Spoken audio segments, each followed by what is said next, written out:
이 시는 개인적으로 죽음 직전에까지 갔다가 나온 분의 감사시예요. 여기 그 내용이 그대로 나와요. 그리고 기도 응답에 대한 내가 하나님 앞에 서원도 드리고 감사제도 드리겠습니다. 그리고 마지막에 뭐예요? 할렐루야 이렇게 끝내는 거예요. 그러니까 이 시편은 6월절 때마다 낭송했다고 그래요. 구원해 주신 하나님에 대해서. 그리고 우리 기독교에서는 예수님의 승천일에 이 시편을 낭송을 했고, 또 난상을 겪은 해산한 출산 감사 예배 드릴 때 이 시편을 많이 사용한다고 해요.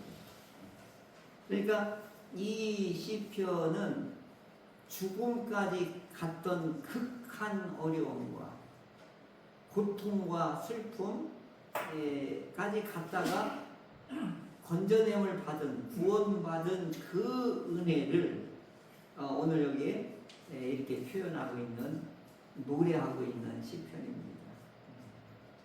그러니까 오늘 아까 마지막에 부른 찬송, 주밖에 없네 내 맘 만져주시는 분. 오랜 세월, 오랜 동안 나는 알았네, 뭐죠? 내 맘 만져주시는 분은 누구밖에 없다는 거예요?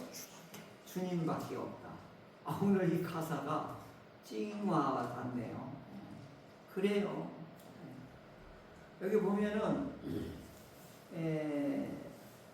10절 11절에 보면 아까 10절 많이 얘기했죠. 이게 사도 바울도 고린도후서인가 이 말씀을 그대로 인용을 해요. 내 처지가 이렇다 라고 하면서 보면 내가 크게 고통을 당하였다고 말할 때에도 나는 믿었다. 내가 놀라서 이르기를 모든 사람이 거짓말쟁이다. 이게 무슨 얘기냐면 사람들에 대해서 뭐예요? 인간관계, 사람 속에서 사람들이 주는 고통을 말하는 거예요. 신뢰할 수가 없는 거예요. 인간은 다 뭐예요? 다 자기 입속을 채리는 사람들이라는 거예요. 거기서 이분이 아픔 속에서, 고통 속에서 유일하게 신뢰할 수 있는 분은 주밖에 없다. 이게 여기서 이 절절하게 이 고백하고 있는 거예요. 그러니까 사람을 보며 세상을 볼 때 만족함이 없는 거죠. 며칠 전에 제가 사람을 두려워하면 올무에 걸리거니와 잠언 말씀을 아침 말씀으로 보낸 적이 있죠. 사람 없이는 우리가 살 수가 없는데 사람을 믿고 살다가 이런 고통을 겪는다 이 말이죠. 안 믿을 수도 없고 의지 안 할 수도 없고 또 그렇다가 고통과 어려움을 또 겪는단 말이에요. 더군다나 이제 부부라는 게 한번 맺어지면 물을 수가 없어요. 근데 서로 가시가 있어. 이놈의 인간이 서로 가시가 있어. 네 가시 좀 이게 좀 잘라내라 했더니 당신 가시도 잘라라. 서로 찌르니까 어떻게 해요? 고쳐라, 잘라라, 좀 뭐 인간이 되라. 둘이 평생 찌그락찌그락 하다가 이렇게 가는 것 같다는 생각이 들어요. 그런데 이게 또 넘어가면 이제 부모와 자녀 관계 있죠. 가족 관계 있죠. 일가 친척 있죠. 우리 직장 동료 있죠. 우리 교우들이 있죠. 다 보면 가시들이 다 있어요. 그거를 인하여서 신뢰 관계가 어떻게 해요? 믿을 수 없네. 이런 실망이 오게 되는 거죠. 그러니까 여기서 모든 사람은 거짓말쟁이다. 이번에 막 이렇게 피를 토하는 거예요. 그러니까 이걸 참 살면 살수록 사람 없으면 못 살고, 살면 살수록 사람 냄새가 참 똥 냄새보다 더 지독하다. 또 그런 걸 이렇게 느끼게 되는 것이죠. 그러니까 어떻게 해요? 주 안에서 주밖에 없다. 이런 고백들이 우리가 신앙심이 깊어진다. 그래, 사람은 다 똑같아. 그러나 주님은 달라. 주님밖에 없어. 이게 신앙이 깊어지면 이 고백이 자연스럽게 나올 것이라고 봅니다. 그러니까 사람은 믿는 대상은 아니에요. 함께 사는 대상이지. 근데 우리 하나님은 믿는 대상이란 말이죠. 이 원리를 우리가 꼭 마음에 새기면서 갈등 속에서도 평온함을 유지하는 비법이 뭐냐? 주밖에 없구나. 주님밖에 없구나. 이것이 오늘 우리들의 믿음이 됐으면 좋겠어요. 갈등 속에서 어떻게 평온함을 유지하느냐.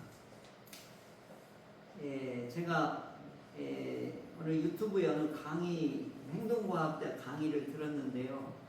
회사에서 아니면 동창회에서 이제 개모임을 하다가 이제 어디를 놀러 가자고 그랬어요. 근데 이제 장소를 결정하는 데 있어 한 친구가 독특한 친구예요.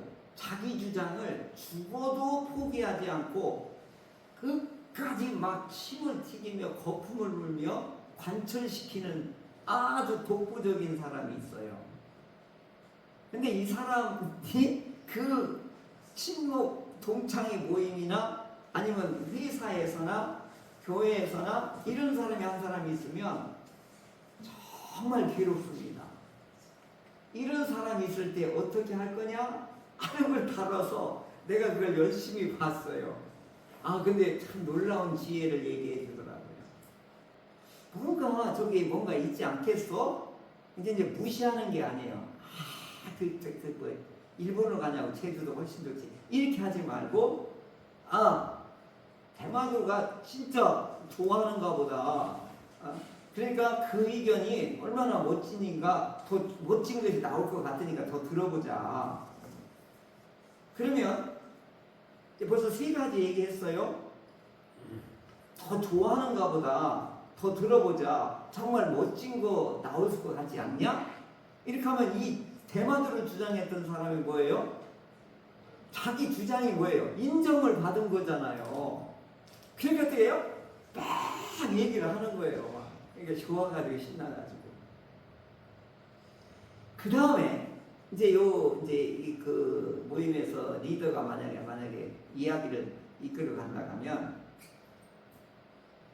그러면 지금 이 친구가 이렇게 더 막 대마도에 좋은 걸 얘기 들었고, 이 친구가 대마도를 좋아하는 것도 알았고, 그리고 그러니까 우리가 다른 대안도 한번 들어볼까? 다른 사람들의 이야기도 한번 들어보면서 모두가 만족할 만한 것을 찾을 수 있지 않을까?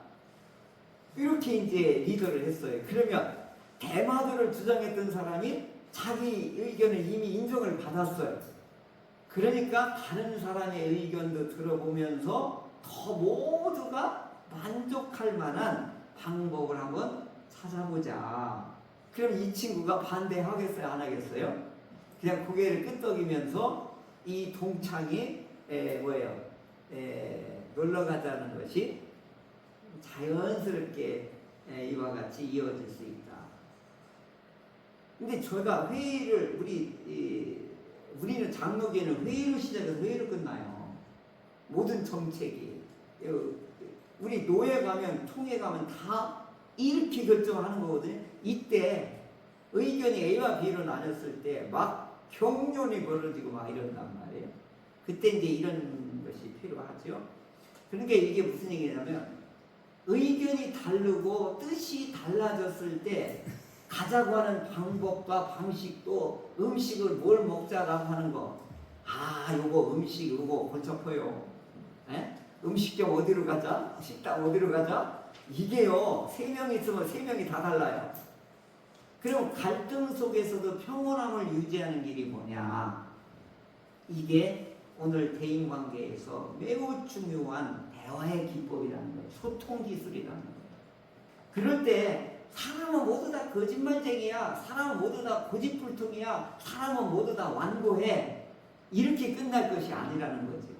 그러니까 모두 다 사람들의 자기 주장과 자기 좋아하는 것과 자기 편향성이 다 있단 말이에요.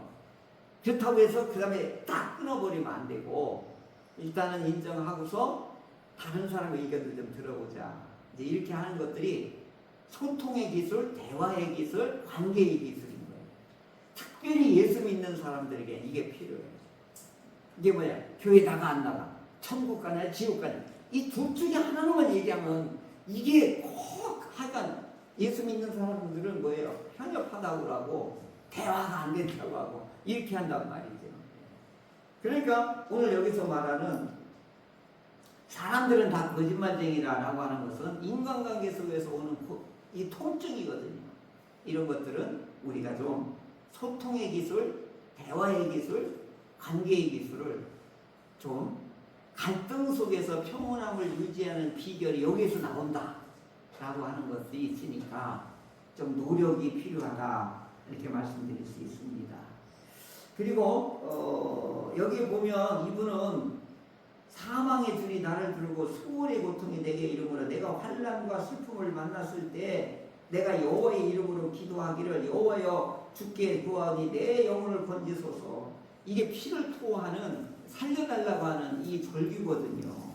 부르짖음이거든요 이게. 그러면서 이 일을 통해서 하나님이 어떤 분이라는 것을 여기에 보면은 은혜의 공식 3가지가 나와요. 이걸 깨달아요. 극한 고통 속에서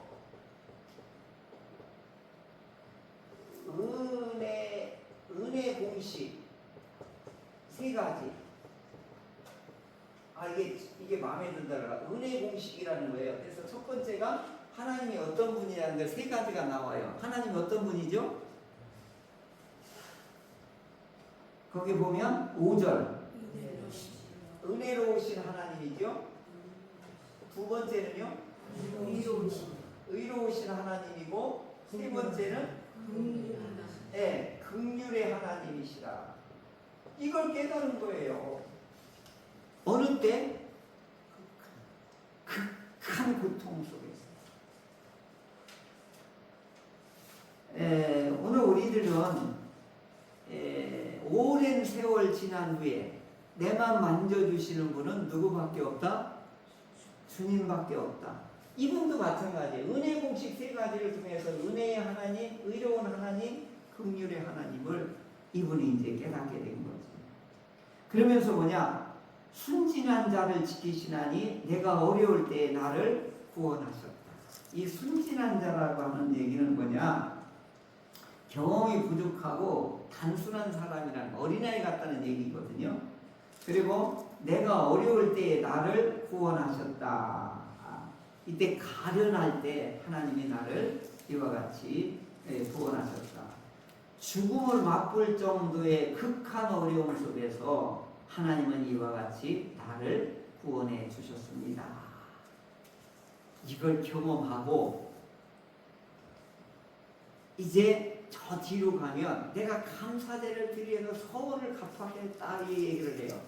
그런데 항시 우리 미래는요 앞에는 커튼이 이렇게 쳐져 있어 갖고 무슨 일이 있는지를 몰라요. 일부러 왜 교통사고가 나간지 남들이 떨어질지 거기에 큰 축복이 기다릴지 아무도 몰라요. 암이 기다릴지 여기에 기쁨이 기다릴지 아무도 몰라요. 그러니까 이 커튼, 미래는 커튼으로 가려져 있기 때문에 불안할 수가 있어요. 그런데 늘 마귀는 위험하다라고 얘기를 해요. 근심 걱정이 있을 거라고. 그러면은 이게 불안에 떨 때는 무슨 현상이 오라고 그랬죠? 무슨 장애? 결정장애가 온다고 그랬죠. 또 이걸 철학적인 용어로도 말씀드렸었죠. 상황을 극복해보자고 하는 이런 욕구가 우리 속에 있다라고 하는데, 그게 안 될 때는 누구의 도움을 받는다고 그랬죠? 미신을 좋아하는 사람은 역술인을 좋아하는 거예요. 김창호 그분의 강의를 듣다가 그분을 강사로 세워주는 사장님이 김희수 사장님이 계시더라고요. 그분이 이 김창호 씨를 이 토크쇼로 후원해 준 분이더라고요. 그리고 이제 3살 차이인데 친구같이 지내는데, 기업가가 모든 나는 돈을 벌었으니까 사회에 환원해야 되겠다. 교육과 문화 사업을 김창욱 씨를 통해서 내가 해주겠다. 그래서 이제 그 토크쇼를 만드는 분이 그 사장님이더라고요. 근데 이분이 어느 날 보니까 이 깍두기 머리를 하고 온 거예요. 빡빡 깎고. 아니, 회사 사장님이 아니 빡빡이 머리를 했으니까 얼마나, 아우씨, 사장님이 무슨 뭐 빡빡이를 갖고 다녀. 사장님은 근엄도 하고 그래야 되잖아요. 이제 그렇게 된 이유가 있더라고요. 5살 먹은 아이가 밤만 되면 눈이 이렇게 돼가지고 저기 뭐가 있다고. 그러니까 막 계속해서 밤만 되면 막 얘가 눈이 이렇게 돌아가서 막 저기 뭐가 있다고. 그러니까 무속인이 와서 이 집에 사람이 죽어서 그 죽은 그 귀신이 얘한테 붙어서 그러고, 또 이제 당신들 모든 애들한테 다 붙을 거라고 구술을 해야 된다고 이렇게 했어. 그러니까 이 사장입니다.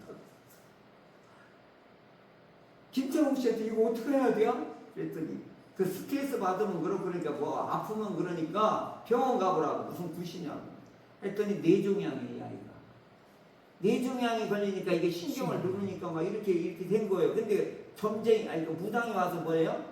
귀신이 쓰였다고 이렇게 한 거예요. 만약에 이분이 어떻게 할 바를 모를 때 무당 데려다가 구슬을 했었어 봐요. 근데 김창욱 씨가 뭐라 그랬어요? 병원 가보라고 한 거예요. 누구 말을 들은 거예요? 병원 가봤더니 뇌종양이에요. 그래서 뇌종양을 수술하고, 애가 머리 이렇게 했으니까 다 빡빡 깎으니까 얘가 나오면 아이하고 똑같이 다 애들까지 다 빡빡이를 밀어버린 거예요. 5살짜리가 이상할까봐. 그러니까 아버지가 굉장히 참 좋은 아버지라는 생각이 들더라고요. 그러니까 이분이 이제 김창욱 씨를 모든 우리 대한민국의 아픈 사람들을 위로하는 그 토크쇼를 하잖아요. 참 굉장히 크리스찬으로서 큰 일을 하고 있는 분이거든요. 근데 내가 그 예와 중에 김희수 사장님이 그 5살 먹은 아들이 뇌종양으로 해서 구술하라고 하는 전쟁이 말을 안 듣고 뇌종양 수술을 받고 회복되었기 때문에 오늘 우리들에게는 무속인들이 너무 판을 치는 거예요. 이게 뭐예요? 결정장애를 이룰 때 구술해야 된다. 귀신이 쓰였다. 막 이렇게 한다. 근데 목사님 말은 안 들어. 사람들이 목사님 말이 진리의 말을 전해줘야 믿어야 되는데 무당 얘기를 이렇게 잘 듣는단 말이야. 나 이게 참 속 타는 거예요. 그죠? 우리 민족성 속에 무속에 쩔어 있다고 하는 거, 이게 반증되는 거예요.